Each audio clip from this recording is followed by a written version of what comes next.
5 seconds to go.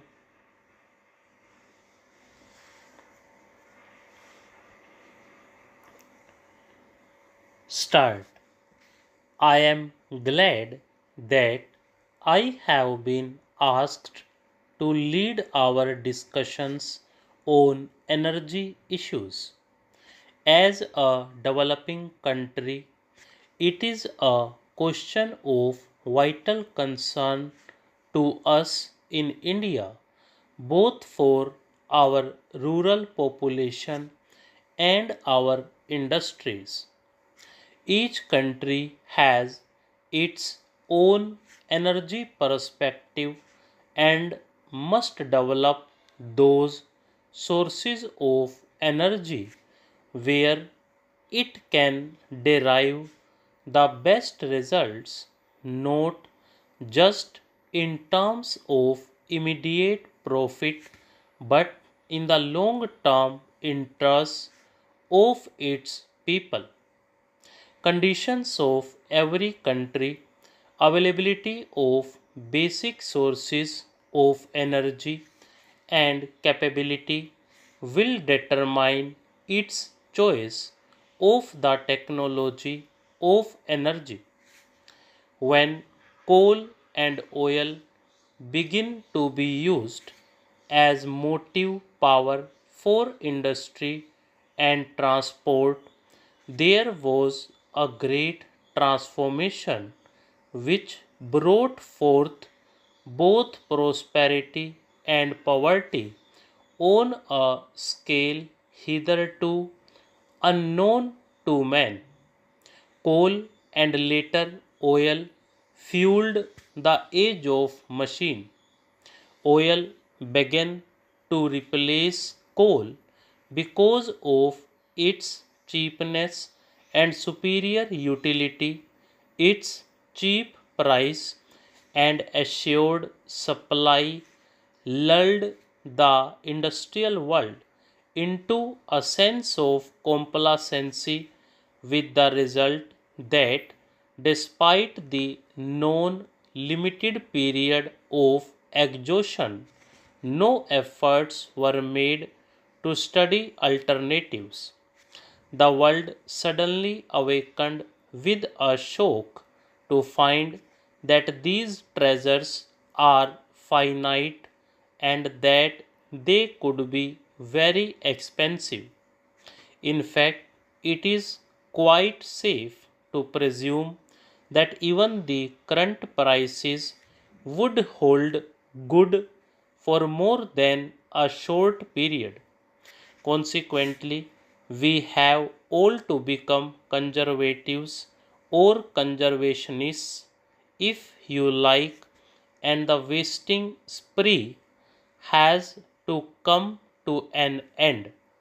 It is certain that if we go on burning up the fossil fuel like this, the lights will go out everywhere much sooner than expected.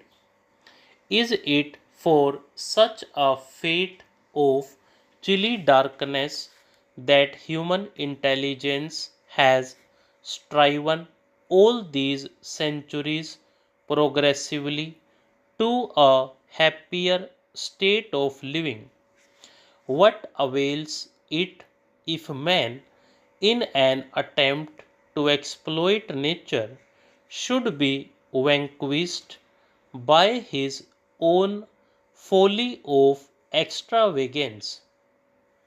This wisdom, which has dawned on us, was prefigured in our own country. Gandhiji tried to put across to his countrymen that man should not become a slave to the machine and victim of the machine age. He wanted us to develop an integral personality in communion with the environment and with fellow men. Advanced countries have now begun to see how dangerous it is to measure progress in terms of energy consumption per capita. We must correct such concepts and replace them. We cannot, of course, reverse the clock of development in modern age. Pollution is one of the worst of them, and the sources of energy has to be so chosen that the evils of pollution and degradation of environment are reduced to the minimum.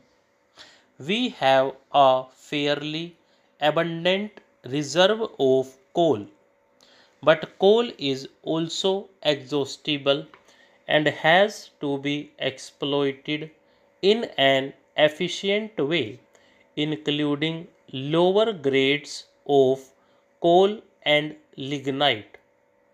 The pollution would also have to be seriously tackled. Hydroelectric power is the next most important and promising source of energy not only for India but for other countries as well. What is better still is that with hydropower, the risk of pollution is neither so strong nor unmanageable. We should systematically survey our hydel power potential and cooperate with neighbors to tap it for mutual benefit. Unlike oil, hydel power comes ever fresh and endless from the snow mountains and rain fed rivers. To tap this fully in South Asia is a challenge to both engineering and fellowship. Modern science has opened up the atom and released its power for use by man. Nuclear power be harnessed for electricity, but there are well known difficulties which have not been fully resolved as yet, notably the proper reactor and the disposal of waste. Two other sources of energy must claim our attention: biogas and solar energy. The advantage of using biogas plants in the villages is that it fits in with the technology of rural areas. There are, I believe, some problems yet resolved before it can be popularized in a large way to help the smaller peasants. In India, we are trying to work a strategy of community biogas plants. This is one energy sources which would be relevant to conditions in small countries as well as large ones in towns as well as in villages. Large concentration of cattle population in villages and dairies particularly lend themselves to exploitation of this source of domestic use and small power requirements. It also provides a good opportunity for regional technical cooperation amongst countries.